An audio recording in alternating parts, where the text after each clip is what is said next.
So I've got the oil pickup off, and despite all this gunk sitting on top of it and what was all around it, it looks pretty clear down the tube. So obviously the strainer's done its job and not let any crap up into the engine.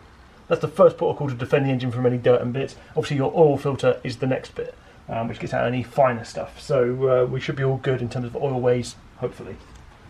So the gasket was a bit dead for that. As you can see, I've got my full gasket set here, so we just need to match up which one looks the same, and it looks like it's that one there. So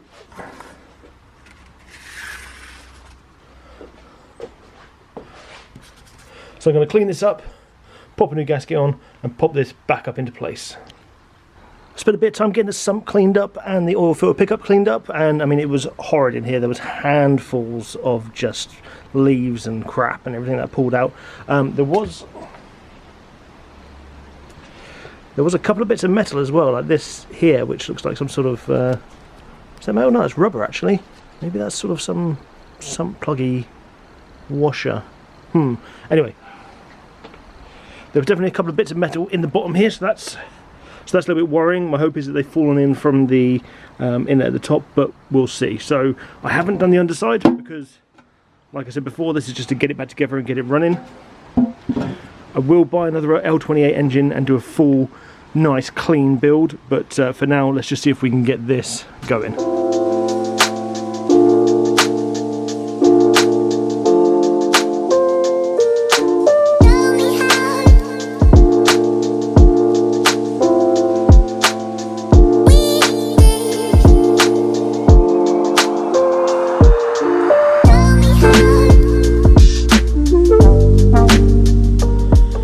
Okay, the sump is back on, and as you can see, we've still got this open gap here because the front cover plate isn't on yet. I have to obviously do the timing and everything and set that up first. I've also taken the exhaust manifold off as well, and I've got that down here. And as you can see, this sort of recirc vac thing here that was for emissions has just been blocked off with what looks like some liquid metal. What I'm actually going to do, because it looks pretty ugly, is take it off here and probably weld up that nut, put it back in. So we've just got a nice cleaner look under there. You won't be able to see anything coming out. Obviously clean up the manifold as well at the same time. But for now, what we're going to do is we're going to take the head off because we've got a new head gasket in with the set. So as we've got it here and it's only a few bolts, we might as well do that as well. Right, so I think the easiest way to tidy this up is literally just cut here, take this bolt out, or if not, clean it up, depending on if we can get the inside bit out, and then weld it up and just smooth it down and see how that looks.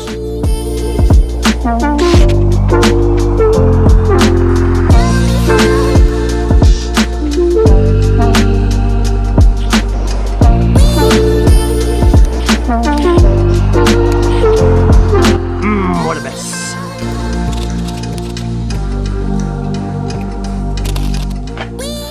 So I'm giving this a few coats of VHD black, and while we're waiting for that, thought I'd get around to sorting out the bags on the Skyline. So, if you hadn't seen, basically the bag's blue through here from where they were rubbing on the inside of the inner arch, just sort of like where the spring area would be. And were they the wrong size bags for it? Did I not check on them enough? Yes, it's probably the answer for both of those. But now we've got some double slim bellow bags. So these ones here, as you can see, there's quite a bit of difference in terms of the overall size compared to the other ones. I know other people running these bags on 34s and they've had no issues with it, so we should be all good there. So I'm going to break these down, take the old bags off, and get these new ones all seated up and on there.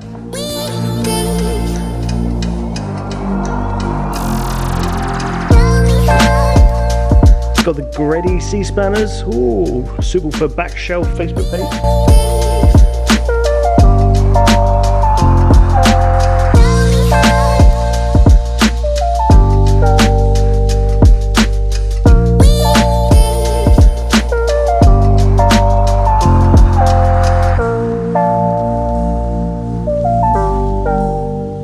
Okay, they set a load thinner, which I'm happy with. That's going to fit in there great. The only difference is that the port to go to the airline is at the top, whereas the old one was at the bottom.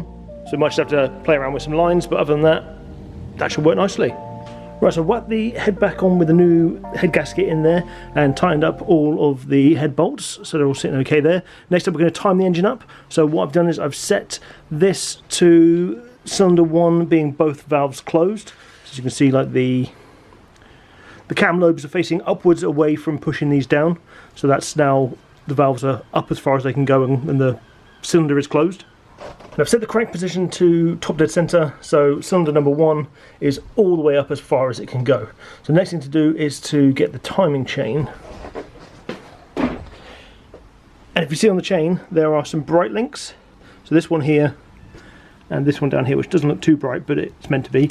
And between them there are 20 links, so not including those two, but what sits actually between the two of them is 20 links, and they go onto the markers, one on the cam sprocket. So you see we've got number 1 stamped on here, and there's a similar marker down on the crank sprocket as well, so that's where our bright links are going to go. The chain is on, and as you can see we've got the bright link here next to the marker number 1. That's one of our references. We have got, if you can see, there's a little marker on the back plate and there's a little V that is within the cam sprocket, and the marker is designed to sit just to the left of the V. Odd, I know, why not make it sit exactly where the V is? I don't know, but just to the left is where it's meant to be, so that's good. Then if you can see our bottom sprocket, this one here is our bright link, and that little notch there is the notch we need it to align to, so we're all good there. So, we've also got the tensioner on as well, and what I did for that is I actually put it all together, put a cable tie around it, so it was all held in nice and tight, bolted it in place and then just chopped the cable tie and pulled it out the way, and that allowed me to not have to fiddle about with this spring, because there's a spring on here which is pushing tension outwards on the chain. So I forgot to say, I actually gave the tubs and stuff a little bit of a scrubby scrub, and it's actually come out quite nice in certain areas. Obviously I'd need to take all that out to get into there, but you know, this actually looks like colour, which is great, and these rails look good, which is cool. So I put the front cover plate on. This is one that I actually vapor honed and cleaned up a bit. I had to loosen off the head to be able to fit it in, because obviously it's an interference fit here. So I'm just trying to find all the correct bolts and stuff for that. And those ones, if you remember, we took off the sump. Got to find those as well. When I did a quick refresh of the rocker cover as well.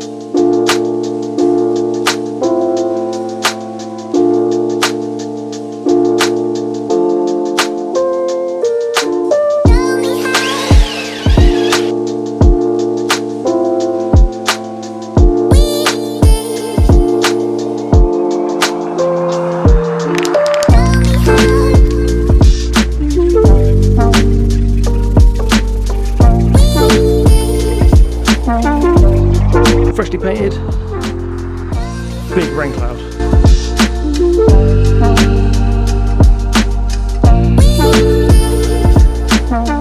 That's just on there to hold, you know, it's just on there for show at the minute, but we'll get that back off and re-torque everything down.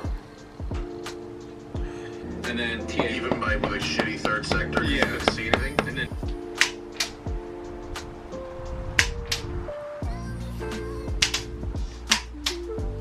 don't believe everything you see on the YouTubes. This torque wrench doesn't even really work, it's broken, look. I'm just doing it up to what feels right. We've got a fresh new gasket for this cover, but I'm not going to put that on yet because we're going to want to have this off and on a few times, I think, for checking things. What I have done is modified this outlet here. So this would have had an upwards outlet that came out to something else, I can't remember, that looks like that.